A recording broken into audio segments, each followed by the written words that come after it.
Straight ahead, no Derby hangover for Jason and I. We'll recap what happened last weekend in Churchill. Plus, we'll have an early look at the probable field for the Preakness Stakes. We've got a stacked Saturday to discuss from Belmont, more racing from Santa Anita on the West Coast, plus Robert and Klaus stop by to discuss racing from Tokyo City. We've got $25 back into our bankroll, and we'll spend it with our bet battle at the Meadowlands with some harness action. We go racing around the world. Join us. Let's go. Third is Travel Column toward the rail. Will Secret is trying to mount a charge. Then comes Clariere to the outside. Malathon, search results, undefeated fillies. 1-2 down to the wire. Who's going to win it? It's Malathon by a neck. The four of them come into the final furlong. Mandaloon fighting for the front. Medina Spirit battles on. Hot Rod Charlie on the outside. Essential Quality on the far outside. The four of them coming to the finish in the Kentucky Derby. Here's the wire. Bob Baffert does it again. Medina Spirit has won the Kentucky Derby. Yes, Baffert does it again. His record seventh, Jason, with a 12-1 shot nonetheless, but Johnny V with the big weekend with the Oaks and Derby double. He's got 4 derbies to his credit. What did you think of last Saturday?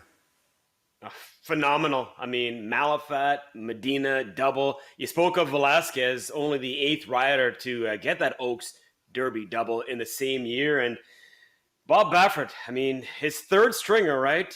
Didn't have Life is Good. Didn't have Concert Tour. It doesn't matter.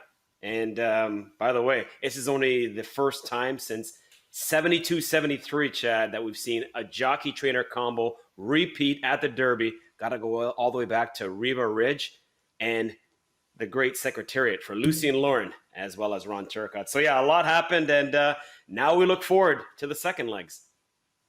You know, and I don't want to take anything away from Medina Spirit or anybody in that race, but to me now it almost feels like if Life is Good was in there, he maybe wins easily, just based on how it was maybe shaping before that. But we'll never know. Malafat, I'm hearing some early rumors. She could possibly be pointed towards the Belmont Stakes, that 3rd jewel, going a mile and a half. Wow. Pletcher's won that before. Yeah, and you know what? She's solid, right? And we've seen the crossover before in terms of fillies taking on the boys, and we've seen some success as well. I mean, you go back to last year, Authentic, Swiss Skydiver, Johnny V battling it out with another aged rival and rider, Robbie Alvarado. So, hey, you just never know. Whatever they want to do, I am fine with it. I don't know if we get another Triple Crown. I don't think so, but we'll see. Yeah, I'm with you on that. Yeah, well, we'll see, as you say, and we'll see who drops in the box. There's been a lot of kind of changes already. Horses dropping, horses maybe being committed. But here's what we've got for a probable field for the 146th Preakness. That'll be what we discuss next week on the show, so make sure you join us for that. Medina Spirit Concert Tour. Baffert's going to have both those. He's confirmed that pair. As far as others coming out of the Derby, not many here, Jason. Then we've got a couple of fresh faces. Now, we see risk-taking on the bottom. We'll know more tomorrow, I guess, because he's supposed to go in the Peter Pan. If he scratches out of there, well, then Chad Brown's going to point him to this. But when you look at this field, what are your initial thoughts? Only 3 back, right? Only 3 back from the actual Kentucky Derby itself.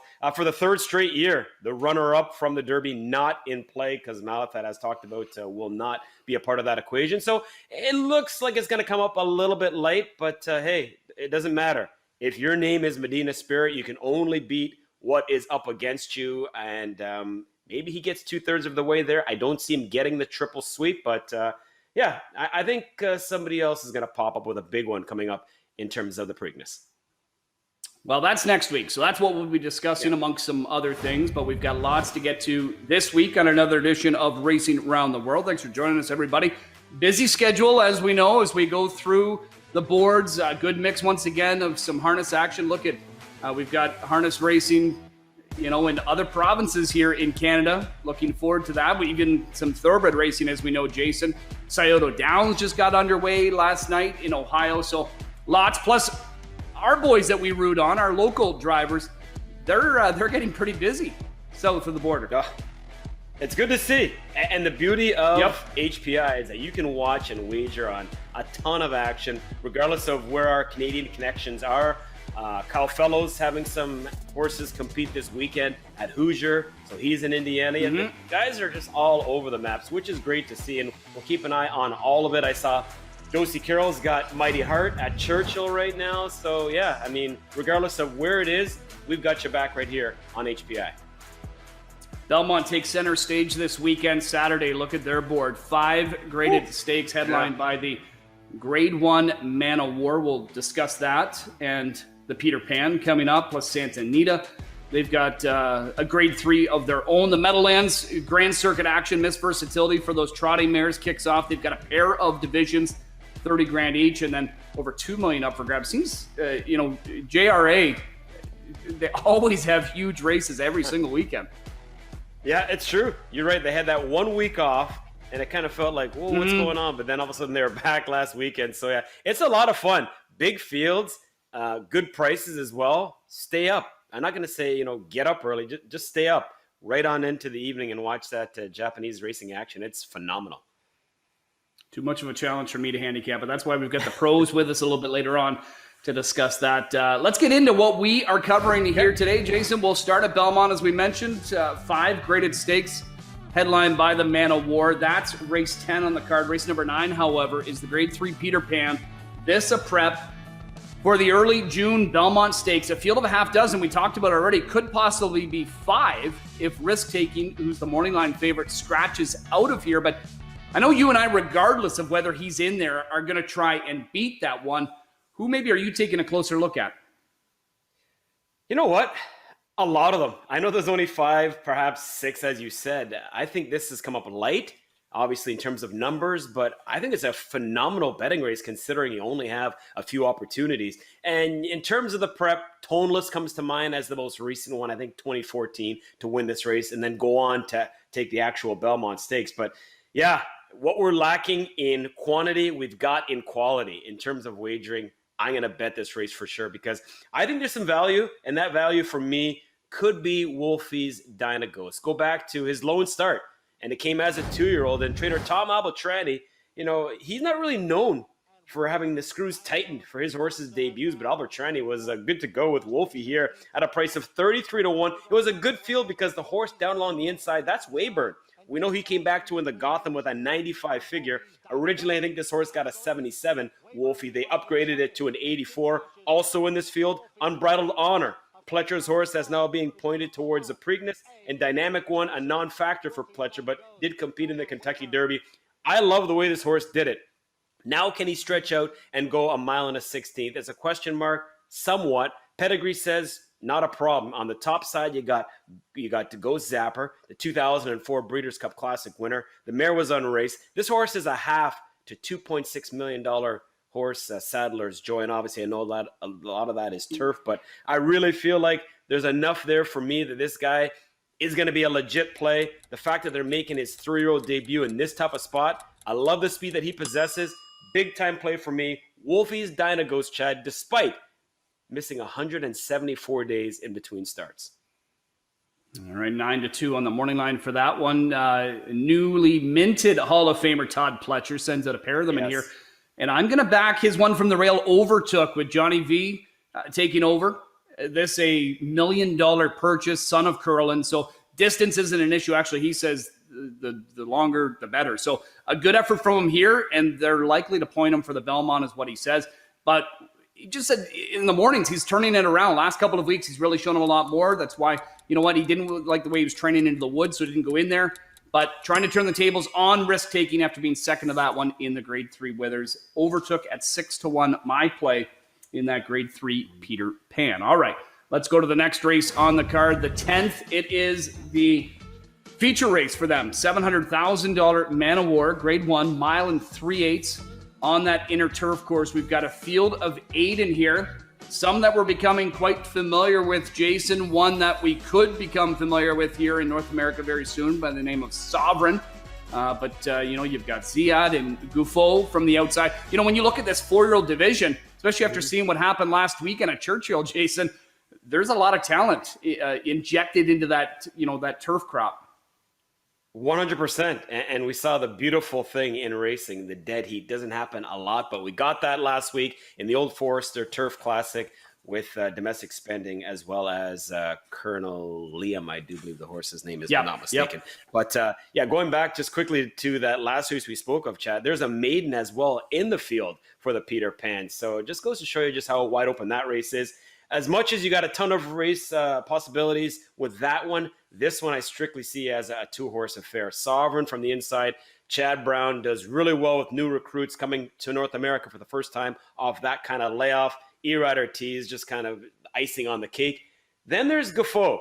Gaffo last time out, going back to last year, a flying third. That was in the Hollywood Derby.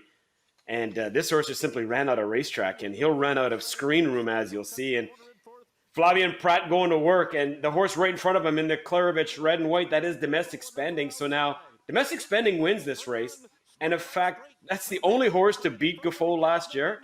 And when you lose to the horse who I think right now is at the top of the turf division for his age group, I mean, that's some pretty good company. And Gaffo is absolutely flying. You get Joel Rosario. And is anybody riding better right now than Joel Rosario? So again, just enhances the profile. I think he's going to relish going the 11 furlongs. It's a question mark for all of them. I get it.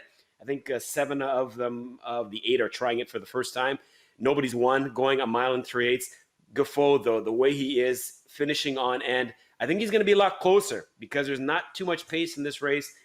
Solid shot. He's fired fresh before. A lot to like about him. You're not going to get a big price in this race, Chad. I think it's kind of a chalky affair. I'm going to go Gaffo as my top pick. I agree with you. I like your horse quite a bit. Not a bad line on his resume whatsoever, and he looks ready to go off the shelf. And I agree, the distance, I think he just wants to go further and further and further. My horse, I don't have to worry about the distance. Sovereign, I'm going to try this one. First start for Chad Brown, coming from Aidan O'Brien. So you know he's getting a great quality horse that's in good shape. He's been training well. Chad's quite happy with him. Brown, 26% first start with in North America with these new recruits. And you know what? This one was second to Enable, only a couple of starts back, and that standout filly has won seemingly everything across the pond, including a couple of Horse of the Year, awards. Then you throw in Erad Ortiz on top of it, Jason. There's just too much to like for me. So I think this one will be ready to go off the bench. You know what?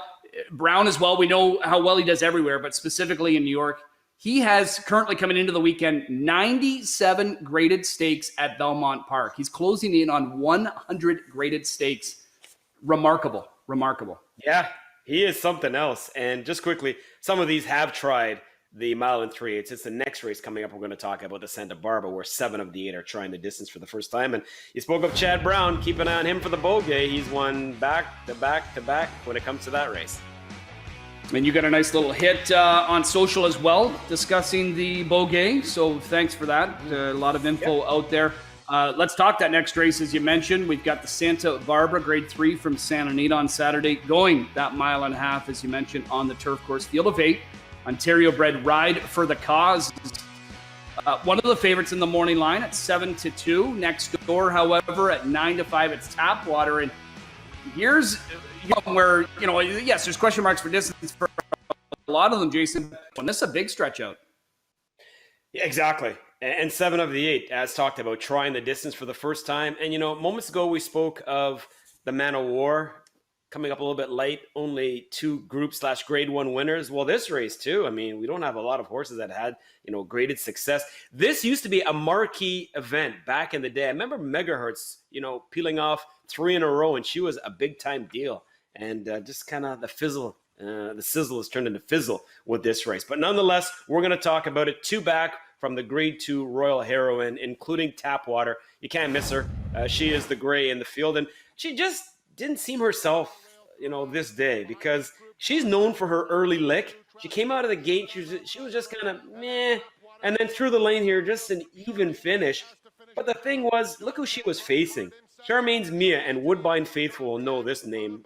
Mike McDonald had his horse, and now she is the top turfer in terms of female grass horses in California. So losing to that one obviously is no shame. She takes a significant drop down facing these types here. You're not going to get a big price. She reunites with her winning rider in Flavien Prat. How about this for a stat? Listen to this, Chad. Richard Mandela, the trainer of this horse, his last 12 Santa Anita Stakes starters, 5 wins and 4 seconds. Only one horse has missed a check when it comes to Mandela and stakes at Santa Anita. So that just, again, just makes it that much more juicy of a prospect. Tapwater from me. Again, not a huge price, but she's going to be the speed and clearly the one to beat in my opinion. I am riding with you on this. I think, the distance, that's the only question mark for me. I think she is the best one in here. 93 by our best last race figure by 6 points over the next, closest rival in here. And maybe she wasn't quite herself in that last race, but again, it was a good group and it was her graded stakes debut. I think Tapwater comes up with a big effort here and a winning effort. Pratt and Mandela together, just tough to argue against a 43% clip. And you know what? The works have been pretty good coming into this too. So I think she comes up with a real solid showing to get that grade 3 victory. So that is the Santa Barbara from Santa Anita. It's going to be a great Saturday, real busy Saturday. Yeah. And that just always seems to be the theme. And if you stick around even later, even into the wee hours, well, then you're going to get a great card from Tokyo City. And we already mentioned, we'll leave it to the pros to maybe sift through those huge fields, Jason. And as we get into more JRA coverage, we've got the fellas back, Robert Reed Jr. and Klaus Ebner, to give us their insights. Thanks very much, Chad. Hope things are well. Well, Rob, we're going from a 2-mile race last week at the Tenno Show Spring to a 1-mile race at Tokyo Racecourse, being the NHK Cup. And this week we have some salty 3-year-olds going a mile. I'm excited about this one, Klaus, because we get to see the regally bred Grenadier Guards, who is out of Wavell Avenue, who was an Ontario-bred champion sprinter, and his daddy was Superhorse Frankel. But the price is going to be too short for me, so I am going to go with Schnellmeister.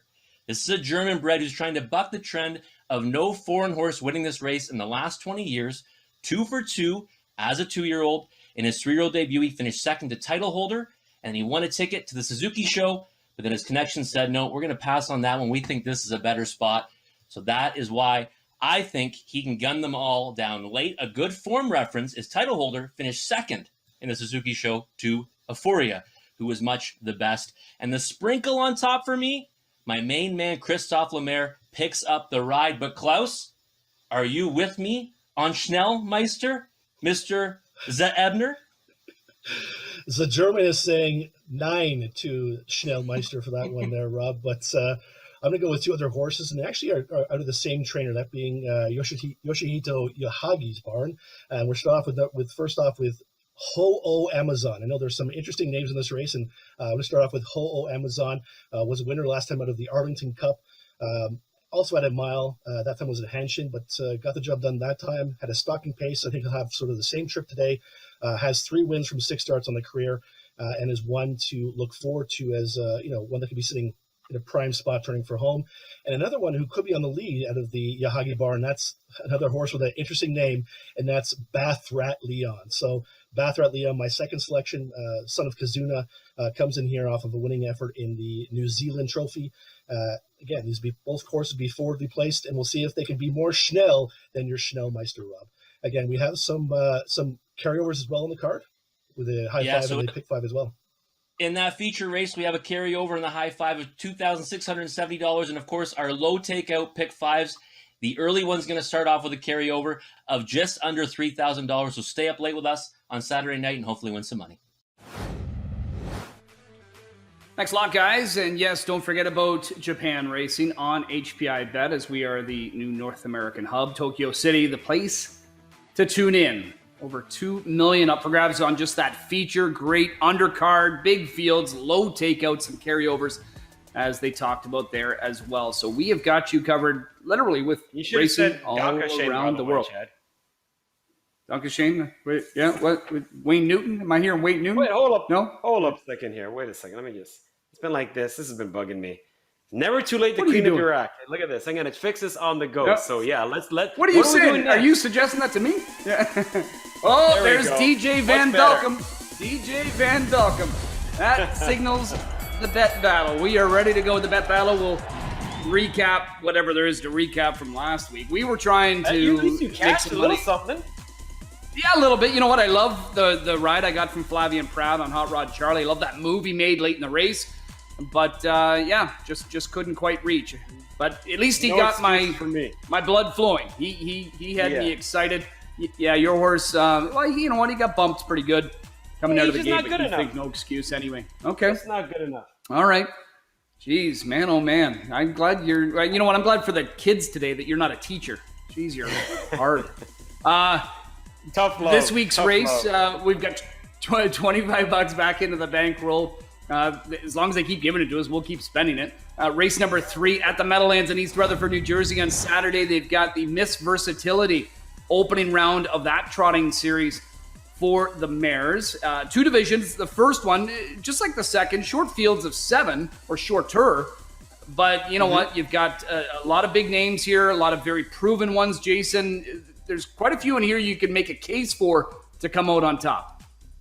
They know one another really well. We don't need to break out the "Hello, my name is" stickers. I mean, 5 of the 7 competing in last year's Breeders' Crown. All we're missing is Manchego. Then it's a real reunion for these ladies. For me, strictly 2-horse race. Inside horse, next level stuff. My top pick's going to be Hypnotic AM.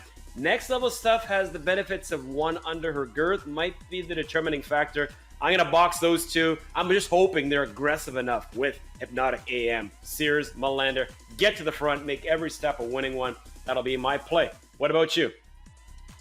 Well, yours has had no issue winning off the qualifier in the past, but I need next level stuff to win more than I need Hypnotic AM.